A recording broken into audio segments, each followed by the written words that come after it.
Yeah, sure.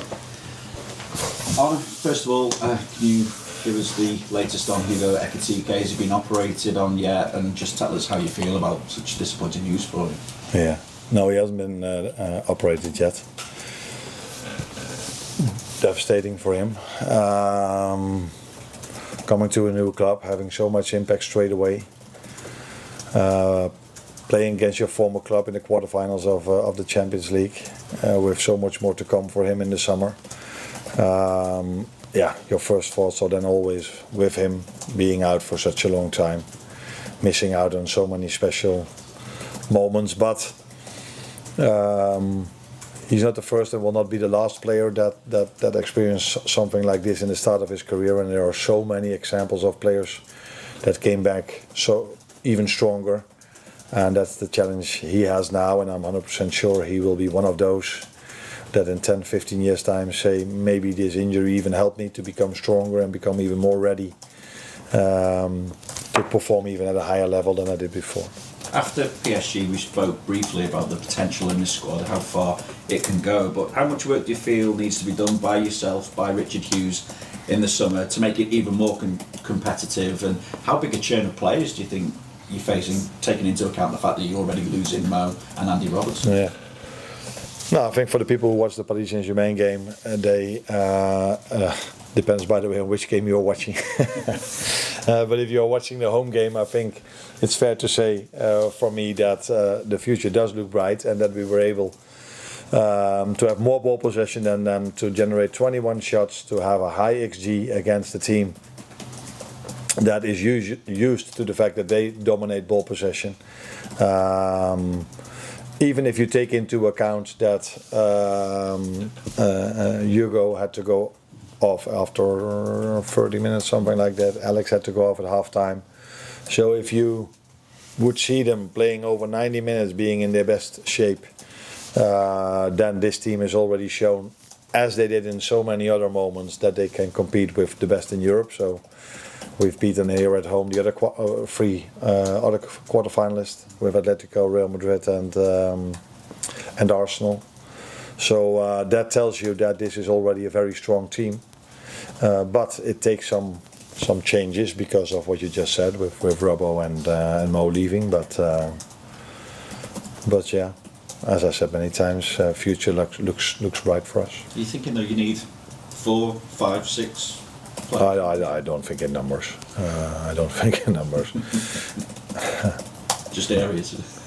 In areas in which players we already know that they're going to leave, and let's see what happens in the summer. You know, we are a trading club, so let's first see what's actually going to happen in the summer, and then we also know better what we need to bring in. Last season you had to deal with the last Merseyside derby at Goodison Park. This is the first Merseyside derby at the new stadium. So do you see a similarity in their motivation, and is your motivation no more slip-ups, having really strengthened your position last week in terms of qualifying for next season's Champions League? I think both. It's always a very special game, and it doesn't matter if it's the 60th game being played in the stadium, but if it's the last one being played in the stadium and the first one, that always makes it probably even more special, if that's even possible. So, and of course they are in a very good place at the moment. So it's always special, but maybe you can add 1 or 2% to it because it's now the first, and last season it was the last. But it will always be a very special game for them, but definitely also for us. Your motivation, just no more slip-ups in terms of, because you really last week that victory really strengthened your position in terms of the top 5 now. Yeah, but that's what I said. I think already 5, 6, 7 weeks ago. That is always the aim. We didn't want to lose against City away. We didn't want to lose against Paris Saint-Germain. But and I think that is always the aim. If you go into games, you never want slip-ups. So you want to perform in the best possible way possible. Best possible way possible. It's a bit lower possible. Possibly. Is this exactly the right kind of game for you? But given the disappointments of midweek, to then come into a Merseyside derby, it's an opportunity for your players to really show some character and come out fighting. Yeah, but they've showed a lot of character against Paris Saint-Germain as well, because being the better team against Paris Saint-Germain is very, very, very complicated, let alone if you have to play 3 games in 7 days and you face an opponent that only had to play 2. So they were very well rested, and if I saw that a lot of my players broke records in terms of physical output, that tells you how strong they are and how ready they are, and that will not be no different for the game on Sunday. And in terms of it being a new ground, Goodison Park always had a very special atmosphere when it came to derbies. It really affected players, it occasionally affected managers sometimes as well. But going in with a bigger crowd and it being new, have you got different expectations as to how this might be? The crowd didn't affect me last season. The referee decisions affected me last season. And then your other question was? Do you have different expectations about how this might be in terms of the atmosphere and how it might affect players? No, I don't know, because last season was my first Merseyside derby in that stadium. So if it would have played in the same stadium, I probably could know what to expect.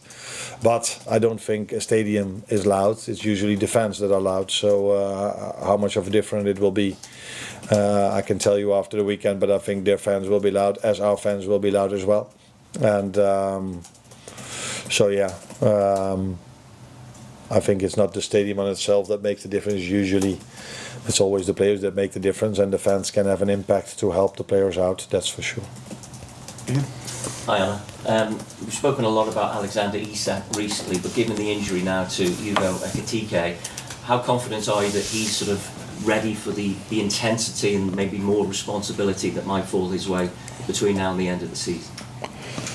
Yeah, first of all, it's at least a good thing that we've signed 2 number 9s, because there were a lot of people who were debating why we signed 2 number 9s. Now, we thought maybe it's a smart idea not to be the only club in the world that only has 1 number 9, so that's why we signed 2. And now all of a sudden that looks maybe quite good, and maybe I don't know, people are questioning now if we should sign in the summer another number 9, because he was talking about 5, 6, 7 or 8 already. Yeah. Someone said to me the day after, you cannot write the script that on the day that Alex is back after 4 months of injury, his first start, on the same day the other one leaves the pitch with a long-term injury. But it's a good thing that Alex is back now even more, of course. Although it wouldn't be the first game that I have to play without a particular type in a particular position. So I've had many games this season that I had to play that I didn't have a right fullback available, for example. So we would have adjusted to that as well. But it's nice to have Alex back, although we also know that he's not ready to play 90 yet. And just, I alluded to it earlier, but just in terms of the games that you've got left now, 6 games left, as well as Everton, you've got the likes of Aston Villa, Manchester United, Chelsea. Does it almost feel like a bit of a mini league that you've got now with all these teams that you're playing that are in and around you? Yeah, of course. Every team is of course focused on the positions around them. So if you are at the bottom end of the table, you play a mini league against a team that could go relegate or could go out of the league. And of course, our focus now is definitely not on Arsenal. It's on the teams around us when it comes to playing a mini league. But our main focus is on the first game at hand, and that's Everton. You mentioned in the week about maybe having to sell to buy, and you said that Liverpool are traditionally a trading club. It doesn't maybe feel like you've got as many obvious sort of assets that you could sell for money this summer. Is that a concern? Do you feel like there may be players that you might have to make difficult decisions over to sort of generate that? I think last summer we made quite a lot of signings, and that's why we traded so much. So I think in the 4 windows I'm here now, we've had a net spend of 150 million, I think. So that says what kind of club we are, and now it's done. We know that Robbo is going to leave. We know that Mo is going to leave. But so that means changing 2 players. Where we also know that Kostas Tsimikas comes back. So I think the first aim is to see how we are acting in the position of Mo. If we want to replace that with a similar player, or we're going to do that differently. And for the rest, I don't think at this moment of time there's a chance of other players leaving. So of course there's the Ibu contract situation. So yeah, then there might be not such a big need of trading a lot if you don't need to bring a lot of new players in. Well, hi Arne. I wanted to ask you about Liverpool's away form. There's been some big wins, particularly in the Champions League, on the road this season, but your last 6 games you only won 1 and lost the other 5. So I just wondered what it is that you seem to have lost from that performance on the road that you were hoping to get back on Sunday. Yeah, you know better than me, because I wouldn't say you know better than me, but you know a lot about data, and me also. But I think it's always important to know what game will we play, when. So I know, as you might maybe also know, that we lost quite a lot of games after playing in Europe.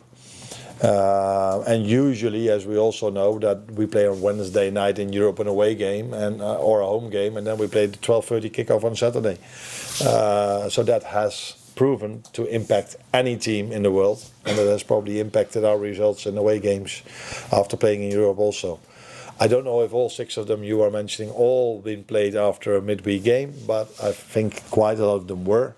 The good thing now is that we played on Tuesday, and the next game is on Sunday, so that cannot impact that. But as we also know, it's not only difficult for us to win away games in the Premier League. It's difficult for every team to win games in the Premier League, let alone winning the away games, let alone if you've played in Europe and there are only 2 days in between, which we've had a lot of times this season. Okay. Hi Arne. You're back. The second match against PSG was one of the most intense of the season. How could the fatigue factor affect Sunday's derby? I don't think it can affect that, because there are more than a few days in between.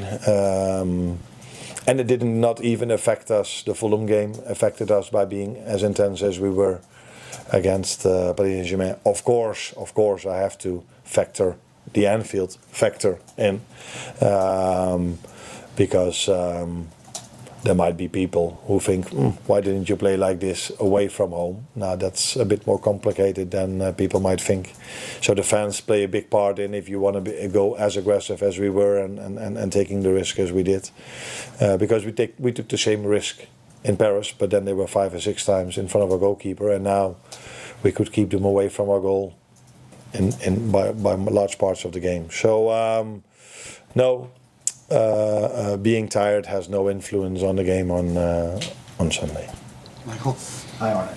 You spoke about Alexander Isak being your only fit striker at the moment in the squad, and the fact that he can't play 90 minutes at the moment. How important is it that you do try and get him back up to full fitness as much as possible for these final 6 games of the season? Yeah, very important. Although there are also other players that can fill in that position, but those players have played in different positions throughout their lives more and more. But Cody did really well when he came in the second half.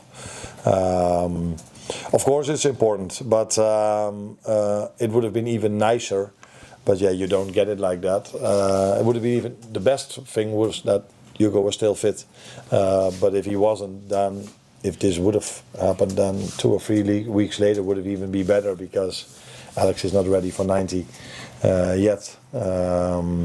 Depending on the intensity of the game, by the way, because you never know how a game is going to work out. But he's getting closer and closer, and now we need him. But there are different options to play as a 9 as well. Federico Chiesa is also one of them. So there are different options. But it's definitely good to have Alex back now. Now Hugo is injured. Can I just quickly check, is Joe Gomez fit for Sunday? No. Last couple here. David Lynch, Will.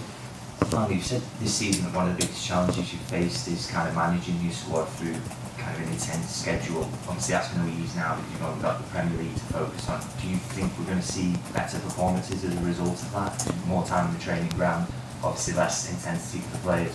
Yeah. I think we've seen this season a lot of good performances, but we've also seen a lot of inconsistency in the performances, and that was, in my opinion, mainly due to the fact that we had to play so many amount of games with almost all the time the same players. If you look at the 15, 20, 25 players that have made the most minutes this season, I think a lot of them that are in that list are from us. So that tells you a lot, and maybe that's one of the reasons why we've been a bit inconsistent, why we've conceded maybe late goals, because it's always to the same players. And even the last game, if you look at that game, I had to bring Joe in, I had to bring him out. There were 3 players playing in the right fullback position again, as it happened so many times this season. But to answer your question, yes, it's definitely helpful that most of our players, except for the long-term injuries, are available and they only play once a week, because it's been shown that large part of our group is ready to play every single 3 days, because that's why so many of them are in the top 20, top 25 of most minutes. But it's also shown that not all of them are able to play every 3 days 90 minutes, that they either get injured by that or their performance drops a little bit. And that's maybe from that perspective it's a good thing that we are not playing in Europe anymore, but I would have definitely preferred to play in Europe, because that also gives energy to the group if you go to the semi-final of the Champions League. So I don't see it as a positive thing that we are out, but it is the reality, so we face the reality, and indeed we have a bit more training time now than we've had till now. Real last one. Just check where James Anders on, obviously came off from his return for the under-21s Man City. Do you think it's unlikely that he might be able to feature the first team and you'll look for the next season with him? Jaden? Yeah.